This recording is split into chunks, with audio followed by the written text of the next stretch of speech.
आशीषों का स्रोत। अध्याय 3 परमेश्वर का मार्ग। क्योंकि यहोवा कहता है, मेरे विचार और तुम्हारे विचार एक समान नहीं है, न तुम्हारी गति और मेरी गति एक सी है। क्योंकि मेरी और तुम्हारी गति में और मेरे और तुम्हारे सोच विचारों में आकाश और पृथ्वी का अंतर है। यशायाह 55:8 और 9। क्या यहोवा का हाथ छोटा हो गया है? अब तू देखेगा कि मेरा वचन जो मैंने तुझसे कहा है वह पूरा होता है कि नहीं। गिनती 11:23। परमेश्वर की गति को समझना बहुत ही अद्भुत बात है।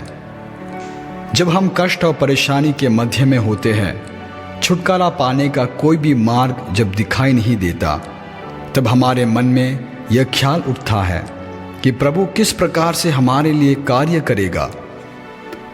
परमेश्वर से आमने सामने वार्तालाप किया हुआ उसका दास मूसा भी एक बार इस प्रकार के ख्यालों में डूब गया। मूसा ने भी परमेश्वर से यही सवाल किया। वह सवाल था, यह किस प्रकार संभव हो सकता है? परमेश्वर ने मूसा को इस प्रकार जवाब दिया, क्या यहोवा का हाथ छोटा हो गया है? अब तू देखेगा कि मेरा वचन पूरा होता है। जब प्रभु यीशु पानी के ऊपर से चल रहे थे, पतरस ने कहा कि उसे भी उस प्रकार चलना है। प्रभु उन लोगों पर अपना मार्ग प्रकट करता है जो बिना सवाल किए उसके वचन को सुनते हैं। जब मैं 1995 में छत्तीसगढ़ के गणगोड़ा नाम के गांव में आत्मिक सभा में प्रचार के लिए गया, मुझे ये देखकर बड़ी खुशी हुई कि 32 गांव के लोग एकत्रित हुए हैं। 500 से भी अधिक लोग वहां आए हुए थे। 4 दिन की आत्मिक सभा थी। मेरे साथ 2 अन्य प्रभु के दास भी आए हुए थे। पहला और आखिरी दिन में प्रचार मुझे करना था। स्थानीय प्रभु के दास आत्मिक सभा में भाग लेने वाले सभी लोगों के लिए भोजन की व्यवस्था भी कर रहे थे। मुझे आश्चर्य हुआ, 500 लोगों के लिए भोजन का खर्च कम नहीं था। और अंतिम दिन 85 लोग बपतिस्मा के लिए आते हुए देखकर मैं बहुत ही आनंदित हुआ। मेरे दिल की इच्छा और भी बढ़ गई कि मैं वहाँ के प्रभु के दास को आर्थिक रूप से मदद करूं। अंतिम दिन में प्रचार के पश्चात मैं मंच पर बैठा था और स्थानीय पासवान धन्यवाद प्रस्ताव दे रहे थे। उसके बाद उन्होंने नम्रतापूर्वक इस प्रकार कहा, परमेश्वर की वाणी सुनकर मैंने इस आत्मिक सभा को चलाया। 85 लोगों ने बपतिस्मा लिया। 400 से भी अधिक लोग पवित्र आत्मा से भर गए। खर्चा बहुत अधिक है, अभी भेंट लिया जाएगा। परमेश्वर की आत्मा की प्रेरणा अनुसार इस आत्मिक सभा के खर्च के लिए आप दे सकते हैं। मुझे लगा कि मेरे मन की इच्छा पूरी हो गई, क्योंकि मैं उनको कुछ मदद करने की इच्छा रखा हुआ था। गीत गाने वाले ने गाना प्रारंभ किया। भेंट लेने की प्रक्रिया शुरू हुई। मैंने अपने जेब से अपना बटुआ निकालकर जब देखा तो केवल 50 रुपये और वापसी का टिकट ही उसमें है। अपने पास धन इकट्ठा कर रखने की आदत न होने के कारण जो रुपए मुझे मिलते हैं, मैं हमेशा प्रभु के कार्य के लिए दान कर देता था। दान लिए जाने वाली झोली आगे की ओर बढ़ने लगी। परमेश्वर की आत्मा ने मुझसे बोला, तुम्हारे हाथ में जो घड़ी है उसे दान की झोली में दान दे दो। मुझे उस बात को मानने में ज़रा परेशानी हुई। मैंने परमेश्वर से कहा, मुझे प्रचार के वक्त समय देखना है और सफ़र करते समय मुझे रेलगाड़ी का समय जानने के लिए भी घड़ी का ज़रूरत है। प्रभु ने फिर मुझसे बात की, मैं जानता हूँ कि तुमने बड़े लंबे समय तक इंतज़ार करने के बाद ये घड़ी खरीदी है, अब इसे दान दे दो। उस गांव में कार्य करने वाले प्रभु के दासों की मदद करना मैं चाहता था, लेकिन अभी मेरे पास रकम नहीं है। मैं बाद में भेज कर दे दूंगा। इस विचार से मैं बैठा हुआ था, लेकिन प्रभु की आत्मा ने मुझे मजबूर किया, घड़ी दे दो। आखिरकार मैंने परमेश्वर की आत्मा का आज्ञाकारी होकर उस घड़ी को अपने हाथ से निकालकर दान लेने वाली झोली में डाल दी। सभा के पश्चात मैं अपने घर पहुंच गया अगले दिन एक भाई मुझसे मिलने आए। मेरे हालचाल जानने के बाद उन्होंने कहा कि मेरे नाम से कोई पार्सल आया हुआ है। मुझे विश्वास नहीं हुआ। मैंने उनसे पूछा कि वह किस स्थान से आया हुआ है। उन्होंने जवाब दिया, इंग्लैंड से। फिर मैंने कहा, यह मेरा नहीं है, क्योंकि इंग्लैंड में मेरा कोई नहीं है। अगले दिन मैं पोस्ट ऑफिस जाकर पोस्टमैन से मिला। मैं आश्चर्यचकित होकर उस पार्सल को खोला। उसमें एक पत्र रखा हुआ था।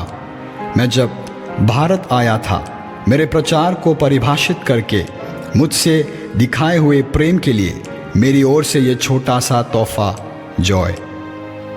तब मुझे कुछ महीने पहले इंग्लैंड से आए हुए झुंड का स्मरण आया। कुछ हफ्ते उनके साथ गांवों में जाने का अवसर मुझे भी प्राप्त हुआ। उनको वापस जाकर कई महीने गुजर चुके थे। विदेशियों के साथ ज़्यादा संपर्क न रखने के कारण मैं उनको भूल चुका था, लेकिन परमेश्वर विश्वास योग्य है। उनको धन्यवाद के साथ स्मरण करते हुए मैंने ये तोहफे को खोला। दुनिया की सबसे अच्छी कंपनी की खूबसूरत घड़ी जिसमें खरीदना चाहता था, उस पार्सल में थी। परमेश्वर का मार्ग कितना अद्भुत है। प्रभु ने मुझसे अपनी घड़ी दान देने को कही। उससे पहले ही मेरे लिए इंग्लैंड से घड़ी भिजवा दी। निश्चय ही यदि हम उसकी आज्ञा को मानेंगे, वो हमारे लिए नए द्वार खोलने के लिए सर्वशक्तिमान है। गिनती 11 अध्याय में गुलामी से छुड़ाए हुए परमेश्वर के लोगों की मांस के लिए पुकार को हम देखते हैं। इसको सुनकर मूसा परमेश्वर के सामने रोता है, लेकिन परमेश्वर उनको पूरे महीने भर मांस प्रदान करेगा। इस बात पर मूसा विश्वास नहीं कर सका। मूसा भी परमेश्वर को शंका करने लगा, जिसने लाल समुद्र को विभाजित किया, मरुभूमि में प्रत्येक दिन मन्ना दिया, केवल इस्राएलियों के लिए कई अद्भुत कार्य किए। मूसा ने भी उसके सामने दिखने वाली समस्या को बड़ा समझा, क्योंकि उसने बीते समयों में परमेश्वर के लिए हुए अद्भुत कार्यों को भुला दिया। प्रियो, यदि बीते समयों में परमेश्वर ने आपके जीवन में अद्भुत कार्य किए हैं, तो आज भी वो महान कार्य करने के लिए सर्वशक्तिमान है। आज और कल और युगानुयुग एक साथ रहने वाला परमेश्वर को आप अविश्वासी न करें, तभी परमेश्वर के कार्य प्रकट होंगे। सारे संसार को अपने मुंह के शब्दों से रचना करने वाले परमेश्वर से मूसा सवाल करता है, जिन लोगों के बीच में मैं हूँ, उनमें से 6 लाख तो प्यादे ही है, और तूने कहा है कि मैं उन्हें इतना मांस दूंगा कि वे महीने भर उसे खाते ही रहेंगे। क्या वे सब भेड़ बकरी, गाय बैल उनके लिए मारे जाए, उनको मांस मिले? या क्या समुद्र की सब मछलियाँ उनके लिए इकट्ठी की जाए कि उनको मांस मिले? गिनती 11, 21 और 22। यदि परमेश्वर ये सब करे तो भी वह पर्याप्त नहीं होगा।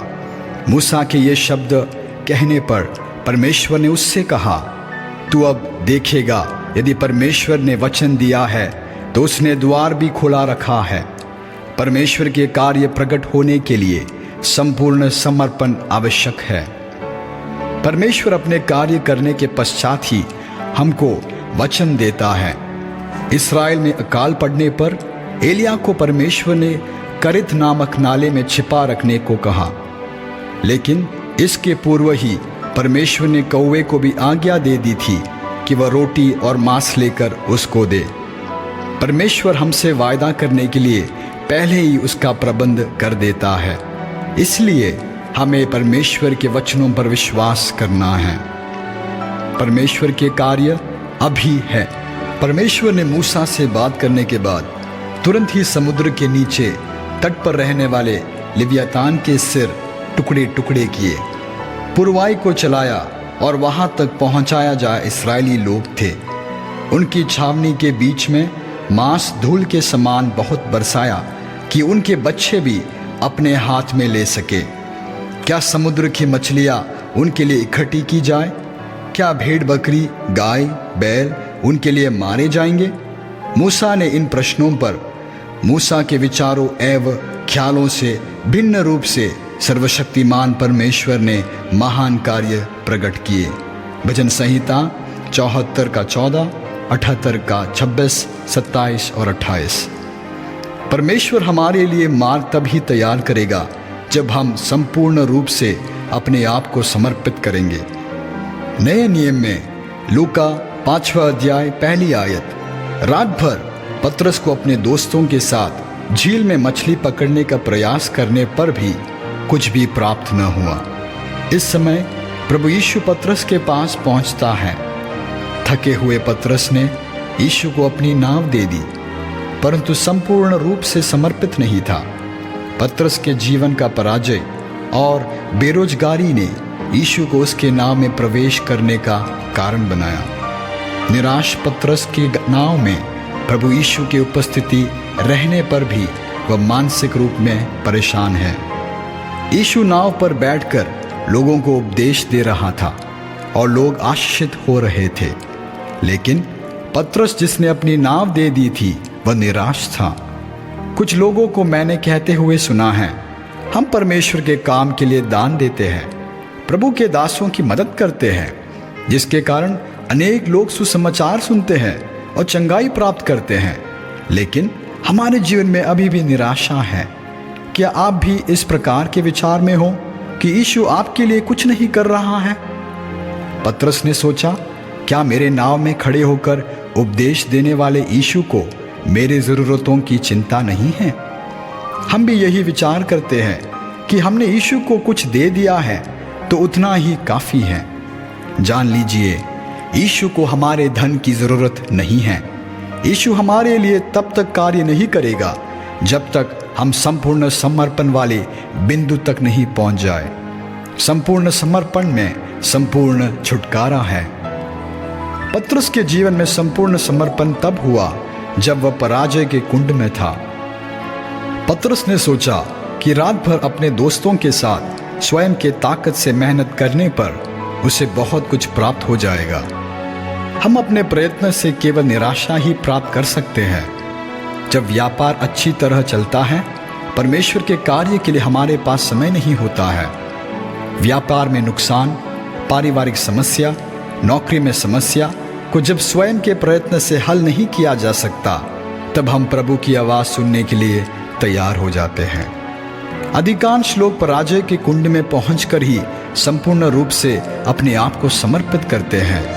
इस प्रकार के समर्पण से परमेश्वर प्रसन्न होते हैं और कार्य करते हैं। पतरस को उसके जीवन की शून्यता का बोध हुआ। अब वह प्रभु की आज्ञा को मानने लिए तैयार हो जाता है। यहाँ उसके जीवन ने एक नया मोड़ ले लिया। हमें भी अपने जीवन की शून्यता को समझकर प्रभु की आज्ञा मानकर अपने अहं को दूर करने से प्रभु हमारे लिए नए द्वार खोलेगा। लोगों से बात करने के पश्चात यीशु ने पतरस से वार्तालाप करना प्रारंभ किया। कई बार प्रभु हमारे नाम में रहने के बावजूद हमसे बातें नहीं करता। प्रभु हमारे नाम में इसलिए रहता है क्योंकि वह कुछ कार्य करना चाहता है। पतरस ने मन में यह विचार किया कि यीशु अब मेरे लिए किस प्रकार कार्य करेगा। यीशु ने पतरस से कहा, गहरे में ले चल। पतरस थका हुआ है, अभी उसे मदद की जरूरत है, लेकिन पतरस के समझ से परे प्रभु ने उससे कुछ करने को कहा। उस बात को हम पतरस के जवाब से समझ सकते हैं, हे स्वामी, हमने सारी रात मेहनत की और कुछ न पकड़ा, तो भी तेरे कहने से जाल डालूंगा। अब संपूर्ण समर्पण की हालत में पहुंच चुका हुआ पतरस बिना सवाल किए हुए प्रभु यीशु की बातों को पूरी तरह मान लेता है। तेरे कहने से मैं जाल डालूंगा। उसके जाल डालते ही बहुत मछलियां घेर लाए। बिना सवाल किए आज्ञा मानने वालों को ही छुटकारा मिलता है। पतरस ने यीशु की बात मान ली तो खाली नाव भरने लगी। इस पर उन्होंने अपने साथियों को नाव को भी भर ली। अभी भी जाल में मछलियां थी। यह देखकर पतरस यीशु के पांवों पर गिरा। कई लोग पतरस की तरह सांसारिक भलाइयों को देखकर ही यीशु के पांवों पर गिरते हैं। जिस क्षेत्र में पतरस पराजित हुआ था, उस जगह प्रभु ने उसका सम्मान किया। आज आप किस क्षेत्र या विषय में परेशान हो, उसमें विजय दिलाने में प्रभु सामर्थी है। विश्वास करे और उसकी आज्ञाओं को मान ले। प्रभु हमारे नाव में उपस्थित होने के कारण वह हमारे पराजय को आज ही विजय में बदल देगा। 2004 में 21 दिन की उपवास के समय प्रभु ने प्रेरणा दी कि हम भोपाल में आराधनालय के लिए ज़मीन को खरीदें। यह हमारे लिए समझ से परे थी। यह बात कि 3 लाख रुपए हम इकट्ठा कर सके, प्रभु हमारे लिए कार्य करेगा, इस विश्वास के साथ हम प्रार्थना करते थे।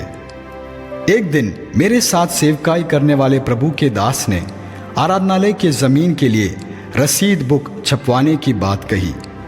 मैंने भी उस बात में सहमति जताई, लेकिन रसीद बुक लेकर जाने में ज़रा पीछे हट रहा था, क्योंकि मेरी ज़रूरतों के लिए मैं प्रभु के पास जाता हूँ।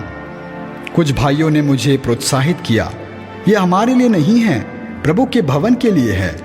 मैंने भी उनकी बात मान ली। कुछ दिनों के पश्चात मुझे एक विवाह की सेवकाई के लिए केरल जाना था।